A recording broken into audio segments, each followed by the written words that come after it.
hardship or even your pain when you're suffering, the more you focus on it, what happens? The bigger it gets. Well, I've been going through this, and I've been going through that. And if your friends listen to you and say, oh, I'm so sorry, I feel so sorry for you, the more pity they give you, the bigger it gets, and the bigger it gets, the more you doubt God. And so the issue is focus. And I think, when I think of focus, I think of many instances in the Bible, but one of the primary ones is Daniel in the lion's den. And so the Bible says he slept with the lions all night. If he'd have been focused on lions, he would have been sleeping. He'd have been over the corner somewhere, all crouching down, hoping that they wouldn't see him or something. And it brings me back to one of my most favorite illustrations when God just did something for me in one of the most difficult times of my life.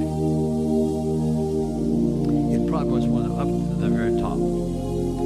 And this lady came to see me, and she said, I want you to have lunch with me, and then I want to take you up to my apartment and show you something. Well, she was about 70-something, and I was 30-something, so I felt pretty safe. And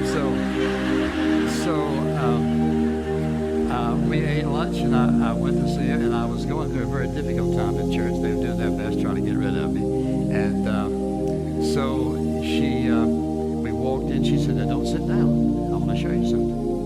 Walked over and showed me this picture of Daniel in the lion's den. And she said, now son, I want you to tell me what you see. So I said, well, and I can still remember looking at that picture. I see this lion over here looking up, and this one looking down, and see the bones. And so I thought of everything this little lady could possibly have thought about. And I said, she said, well, do you see anything else? I said, no. She said, if you'll notice. And the picture had all these lines, and Daniel had his hands behind him. He was looking at this ray of light. She said, what I want you to see is Daniel doesn't have his eyes on the lions, but on God.